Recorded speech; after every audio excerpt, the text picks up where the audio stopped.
Every legend has two sides, the rise and the fall. Ragnar Lothbrok, once a fearless raider and hero of the seas, now sets his eyes on a crown. But the path to kingship is paved with blood, betrayal, and fire. Rival kings sharpen their swords, brothers turn against brothers, and fate prepares the deadliest of traps. This is not just the story of victories, it is the tale of Ragnar's greatest losses, his final raid, and the legacy that would outlive him for centuries. The saga continues. Years of raiding had turned Ragnar into a storm-given flesh. His name carried fear across coasts and rivers. Villagers prayed when they saw dragon-proud ships, mothers hid their children, and kings sharpened their swords at the whisper of his sails. Yet Ragnar was not satisfied. Wealth piled high in his halls, warriors pledged themselves to him, women sang his name in ballads. Still, he burned for something greater. Sitting by the fire, his sons asked, "Father, will the raids ever end?"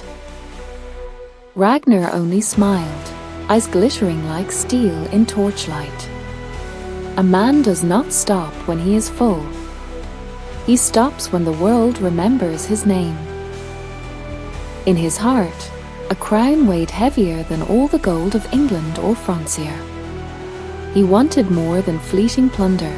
He wanted to shape destiny, to sit among the kings of the north. But the higher he rose, the sharper grew the daggers in the shadows. Allies whispered, rivals plotted, and even the gods seemed to watch more closely, as if measuring how far one man could stretch his fate. The path to kingship was paved with blood. To wear a crown, Ragnar had to wrest it from those who already held it. Across the seas and fjords, rival jarls and kings sharpened their blades, whispering that Ragnar had grown too bold, too hungry. The first challenge came from King Eystein, whose armies spread like wolves across the valleys. His war drums thundered in the night, a promise of vengeance against Ragnar's rising power. Ragnar's men gathered, their shields shining in the pale northern moonlight. The air was thick with frost and with fear. When battle came, it was like the clash of storms. Spears shattered against shields, swords sang, and the earth drank rivers of blood. Ragnar fought at the front, his laughter echoing even as arrows darkened the sky. To his warriors, he seemed untouchable, more than a man, almost a god. But every victory left scars. Men he trusted fell, loyal jarls turned traitor, and kingdoms burned only to rise against him again. The higher Ragnar climbed, the more enemies the fates placed before him. Yet with each rival crushed, his legend grew, whispered now not just by peasants and skalds, but by kings who feared his shadow. Ragnar had tasted victory, but the sweetest victories carried the bitterest shadows. Amid the roaring of conquests, the laughter of his sons, and the songs of his warriors, sorrow struck like a hidden dagger. One night, news arrived that Lagertha, his beloved wife and fiercest companion, had been taken from him. Not by fate, not by gods, but by treachery. Allies he had trusted, men he had bled beside, had turned against him. Ragnar's chest tightened with rage and grief. The fire in his eyes now burned hotter than any battlefield flame. Betrayal was everywhere. Letters intercepted, whispers in the hallways, poisoned wine. Every shadow seemed to carry a knife. Yet Ragnar understood that leadership demanded both fury and restraint. His sorrow became strategy, his grief a blade sharpened in silence. That night, he stood atop a cliff, staring at the endless sea, wind whipping his hair. "Let them all fall," he whispered to the night. "But my sons, my legacy, they will rise stronger. In betrayal, he found resolve. In loss, he found clarity. Ragnar Lothbrok would not be broken. He would become unstoppable. The North whispered, and Ragnar listened. Even after kingdoms fell and enemies trembled, his heart craved one last conquest, a raid that would echo through eternity. Tales of wealth, fortified cities, and distant lands reached his ears, yet it was not gold that called him. It was glory, it was destiny. Ragnar summoned his men. Dragon-headed longships carved through icy fjords, each blade of wood and steel glinting in the pale sun. His warriors, battle-scarred but loyal, gathered around, sensing the weight of what was to come. This raid, Ragnar said, voice deep and unyielding, it will be remembered long after we are gone. Night fell. Torches reflected in icy waters. Every man knew the stakes. This was no ordinary raid. It was the forge of legends. At dawn, Ragnar's fleet stretched like a moving forest of dragons across the sea. Each longship bore shields painted with symbols of terror, wolves, serpents, and the fiery mark of Ragnar himself. Waves crashed against the hulls, as if the ocean itself tested their resolve.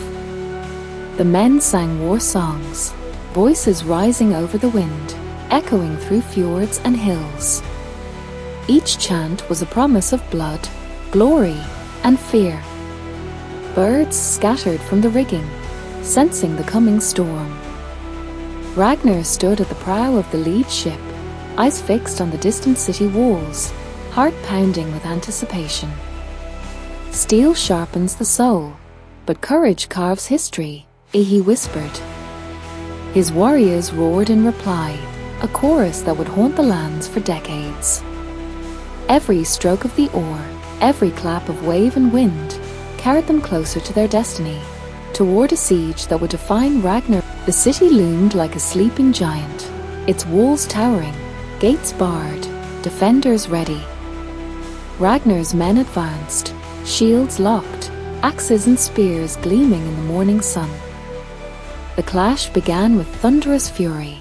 Arrows darkened the sky, catapults hurled fire, and the ground shook under the roar of armies. Ragnar fought at the forefront, every swing of his axe a statement, every command a spark that ignited his men's courage. Victory was close, yet tragedy struck. Loyal warriors fell, the screams of the dying echoing over the battlements, and Ragnar witnessed friends betrayed by ambition and fear. Amid the chaos, Ragnar's strategies shone. He led flanking attacks, used cunning diversions, and inspired men who had grown weary.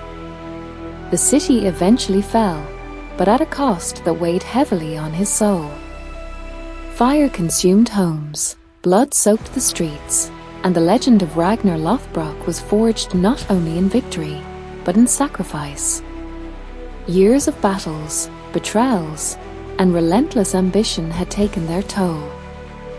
Ragnar, once unstoppable, faced a trap set by enemies who had learned his every move. Captured, chained, and surrounded, he stared into the eyes of those who sought his end.